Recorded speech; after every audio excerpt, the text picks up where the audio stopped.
Hello everyone. Welcome to Linux Forensics here at Pen Tester Academy. In this video, we're going to look at getting file system information out of Volatility. Now at first this might seem like a strange thing to do. You might say, why in the world would I get file system information out of Volatility? Well, one of the things that we'll see in just a little bit here is that many times file systems only live in memory. Definitely this is the case when you have a live Linux distribution that's being used, but it also is the case for things such as the temp directory. In most modern Linuxes, the temp directory is actually a temp file system, and it is stored in memory, and as soon as you reboot, it goes away. So let's start by seeing what's mounted. So again, we'll use our alias VPA, and the command is Linux mount, and this will print some mount information.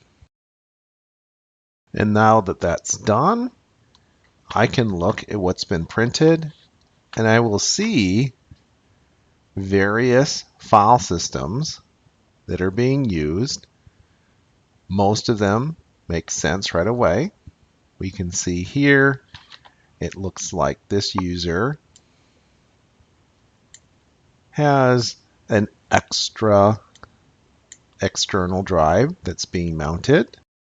And that external drive has two partitions, one that is apparently fat and one that is ext4. Now, another important thing that you'll notice here, we have actually gotten some options. So we have options for all of these mounts. So why do you care about that? Well, you care about that for a couple of reasons. If someone is going to break into your system and do something bad, they might remount file systems or mount new file systems with different options, which, as we learned when we studied file systems a little bit earlier in this course, can really affect how these things are handled by the operating system. So we can see a few different file systems here, and there are several of these that are using a temp file system. So we have this guy under run, C group under sys, etc. So that is the mount command. Another command that you might want to run that's related to file systems is the enumerate files command. So what does this do? Well, this will actually give you a list of all the files that are currently being referenced in the file system cache. We'll use our alias Linux enumerate files. I'm going to go ahead and pipe this to more, and it takes a little bit while for this to get started. And once it gets started, we'll see a few files that are in the cache. And we see some system files, a bunch of device files, modules.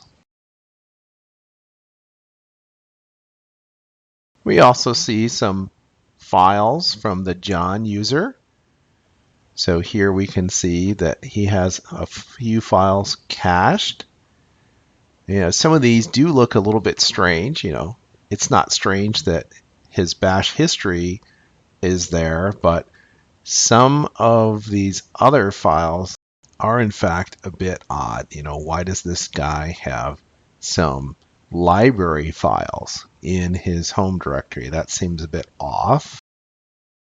He has a few other files. Why does he have a hidden local share directory? Here we can see in his downloads that there are a bunch of files associated with the Xin Chi Quan rootkit. that we detected earlier in our investigation.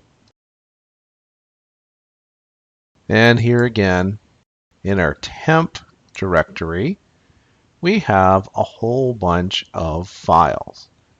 So we have files associated with our rootkit. We also have these files, which, not surprisingly, seem to be about the right numbers for some inodes where some of the stuff has been hidden on the disk.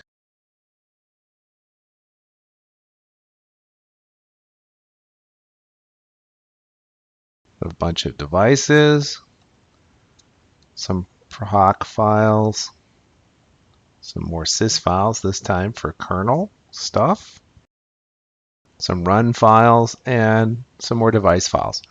So you can see that we have quite a few things that were stored in this cache. Now, of course, we just sort of paged through this.